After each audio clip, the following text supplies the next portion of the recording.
Abalang-abala ang mga kinatawan ng pamahalaan sa iba't ibang panig ng mundo sa pangangalaga sa ating mga kababayan, sa ating mga OFW. At syempre dito po sa Bantay OCW, kasama nating nagbabantay ang ating mga labat na di nalolobat kung tawagin natin ang ating mga labor attaché. Ako po si Susan Kay para sa ofnmedia.net.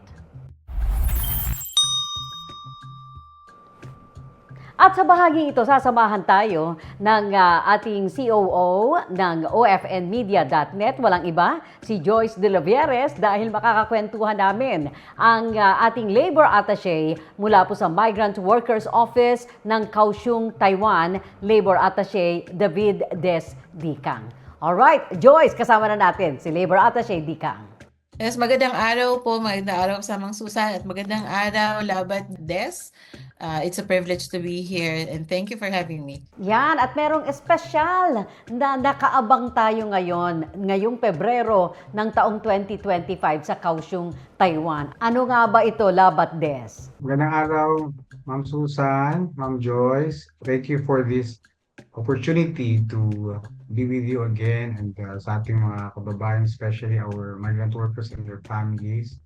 We are very much excited po with the MECO, yung Manila Economic and Cultural Office, ating representative office po dito sa Taiwan, headed by Attorney Cheloy Carafil, ang ating chairperson and resident representative po ng MECO, with Director Karina Perida Trevilla, ang ating namang director ng MECO Extension Office sa Kaohsiung. Because for the first time, may collaboration po tayo with the Kaohsiung City Government.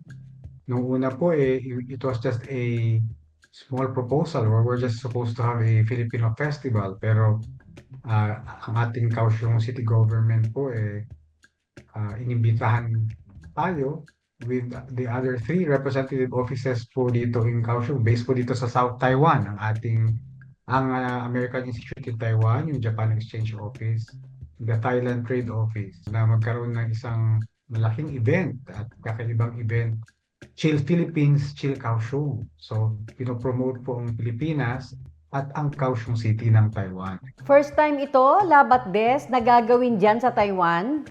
Yes, first time po ito. It's a big event that will be on February 22 and 23 sa Central Park po ng Kaohsiung City.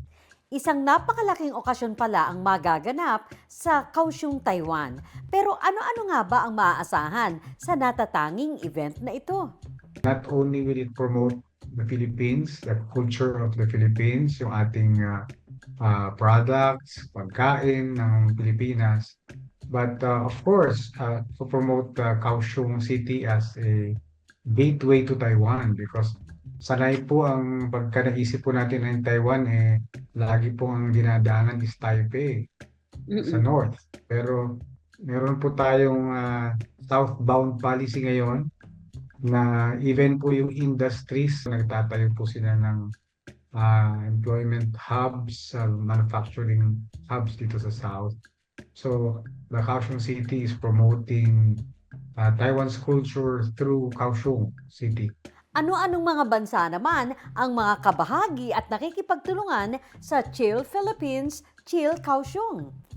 Partner pa rin natin ang American Institute in Taiwan at yung Thailand and Japan na tumulong. There will be many booths. Halo-halo na po ito. It's on products, it's on education, it's on community service. Dito may training booth. In between po nung ating programs, meron po performances, world-class performances from performing artists. At papaano naman ang magiging setup na napagkasunduan ng dalawang grupong ito mula sa Taiwan at sa Pilipinas? There will be three iba-ibang stages. Tawag nila, of course, there's a main stage, may interactive stage, and may tinatawag silang unplugged stage. And it is in the heart of the city, katabi lang na MRT, napakalawak na lugar. Paglabas pa lang na MRT, may performance na doon. Pag-akyat, nandyan na yung mga booth, may main stage, may interactive stage. And of course, yung excited po kami sa participation ng Bantay OCW Overseas Filipino Network kasi they will, you and kami with the Department of Migrant Workers and the MECO, Manila Economic Regional Office, iba-banner natin yung financial literacy. It's what our people need. Really, apart from employment facilitation and workers' welfare, we really need yung a campaign for financial learning, like where do you put your hard-earned money, how do you invest, how do you plan your Taiwan experience mo, or wherever you are in whichever part of the world. So, do you have a plan for yourself? Or how do you see yourself in how many X number of years? Isang malaking karangalan din sa amin sa Bantay OCW Foundation at ofnmedia.net na maging bahagi ng natatanging okasyon na ito upang higit pa kami makapaglingkod sa ating mga kababayan sa Kaohsiung, Taiwan. So happy na on board po kayo at tumutulong po sa ating migrant workers and families. So there will also be speakers from the other countries, but yung sa atin is they also look at it in a way na ano, sabi nga na at sa atin ng ating organizers. Also, this is what our migrants need apart from yung immediate concerns on welfare. And besides, dito naman po sa Taiwan, hindi ho masyado yung employment-related cases compared to other countries, but we really need this campaign and to see it through.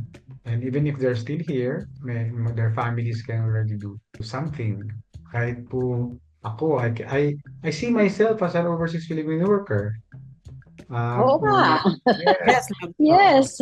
I also do the planning and I want to look forward to where time moves fast. We're excited for your talk, financially, kasi to join us. And maraming mix of people doon. it seems that the preparations are already in full swing. Kumusta naman po ang response ng Filipino organizations there in Kaohsiung? Of course, aside from being excited because this is the first time that you're doing it, kumusta po ang reception sa bagong initiative na to? There are several organizations who, from the beginning, already in na sila because they will also have their own booths. May Kapampangan, may Bicol, may regional taste, regional flavors. So from the beginning, when this was also being conceptualized or na ano na sila, they're also into it. So kasama rin sila sa preparasyon natin ng mga organizations. And then they're also excited to be part of it.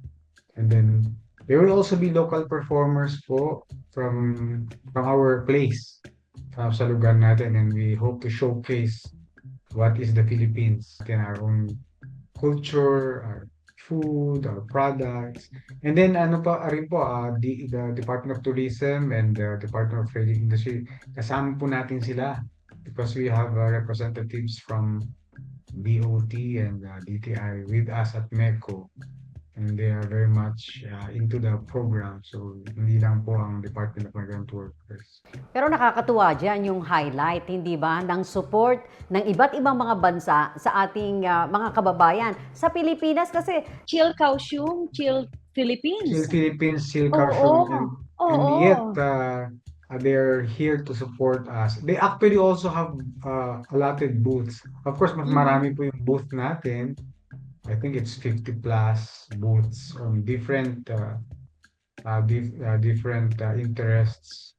Actually, not only America, Thailand, and Japan, because there's the Indonesia Friendship Association.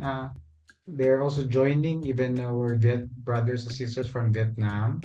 They were allotted spaces. So it's a mix of it's a culture mix, but of course tayo pong nangingibabaw sa event na ito, and it's from 2 in the afternoon, 9 in the evening, pero non-stop po yun. So bukod dun sa marami kayong pupuntahan, marami kayong titikman, marami kayong, I think even the businesses here in Taiwan are into it, no? Yung baka makasalampuhan nyo dyan, and if it's your interest, every hour may performance. Iba, iba, iba. It's one of a kind na event. So we're expecting thousands to come to Kaohsiung Central Park to be part of this first time, I hope not one time, big event.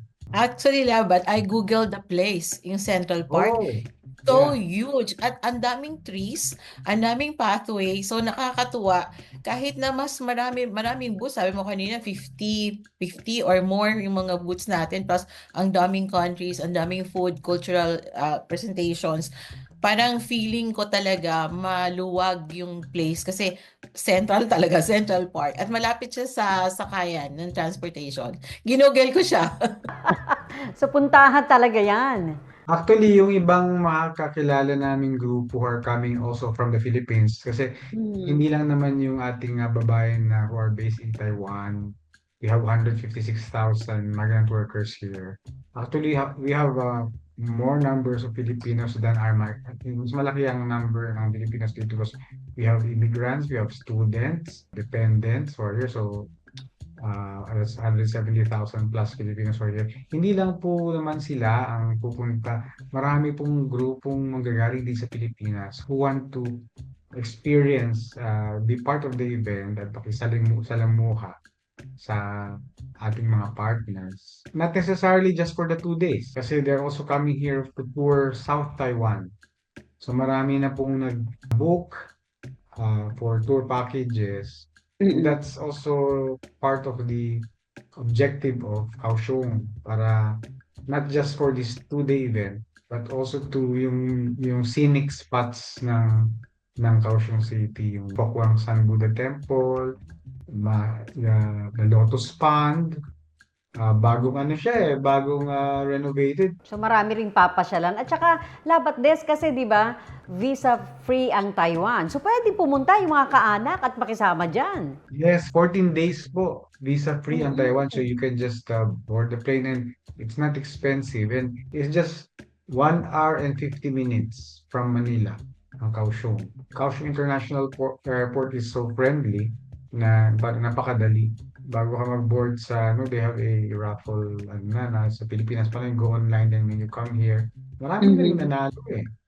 Ating kababayan, may gift vouchers, you can go to the convenience store and use that 5,000 NT. That's like 5,000 NT, that's times 1.8 pesos, almost double. Pero syempre, kung excited kayo dyan sa Taiwan, excited naman ang Bantay OCW Foundation team, lalo na dito sa ofnmedia.net dahil ang aming kasamang si Joyce De Loveres ang naatasan naman na magbigay ng financial literacy talk niya.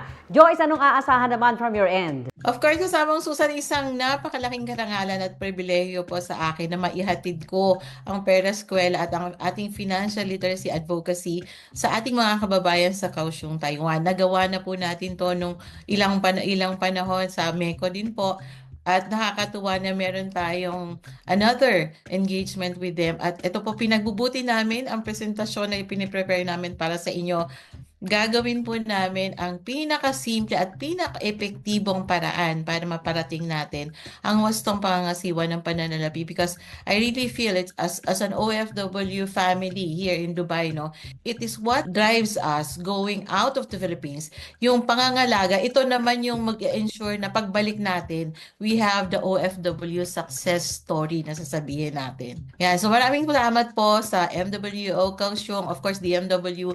Thank you for giving us the privilege of showing the financial literacy that we have been advocating all throughout since 2012. Ito na po yung ginagawa namin sa Bantay OCW at I am proud na nagiging kasama kami sa journey ng ating mga kababayang OFW. Oo nga, alam mo ba, Labat Des, yung una na naimbita ang Bantay OCW Foundation sa MECO sa Taipei. Ngayon ay gagawin namin sa Kaohsiung na.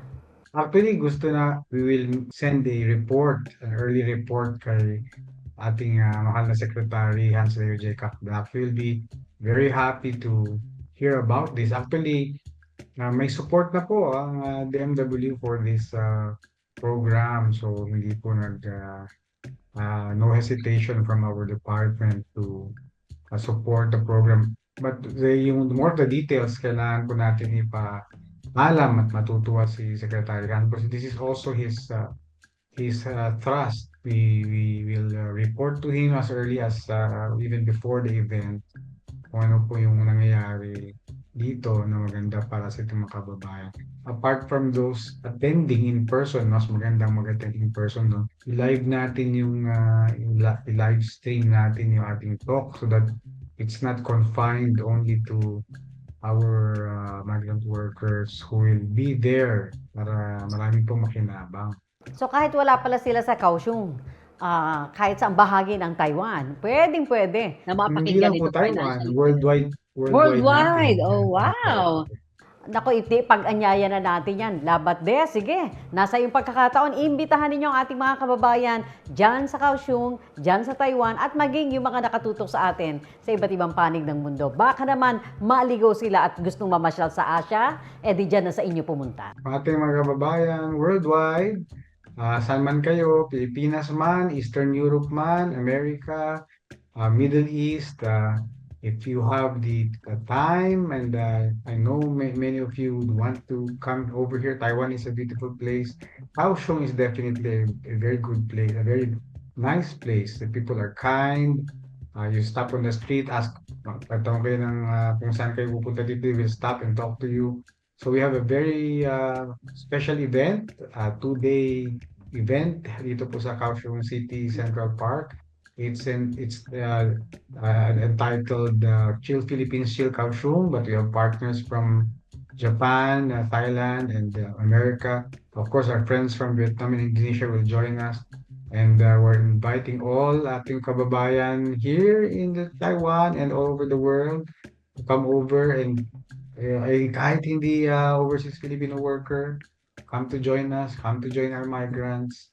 Brought to you by the Manila Economic and Cultural Office and our Department of Migrant Workers headed by Secretary Hansley Jacob Budak. Of course, you have our chairperson, our MECO chairperson, Ma'am Attorney Cheloy Belicaria Garapil, who will be with us sa event. Thank you very much, Labor Attaché Des Dikang. Ayan, si Labor Attaché Des Dikang ng Migrant Workers Office po natin mula sa Kaohsiung, Taiwan. And Joyce, ang ating imbitasyon din. Of course, unang-una pasasalamat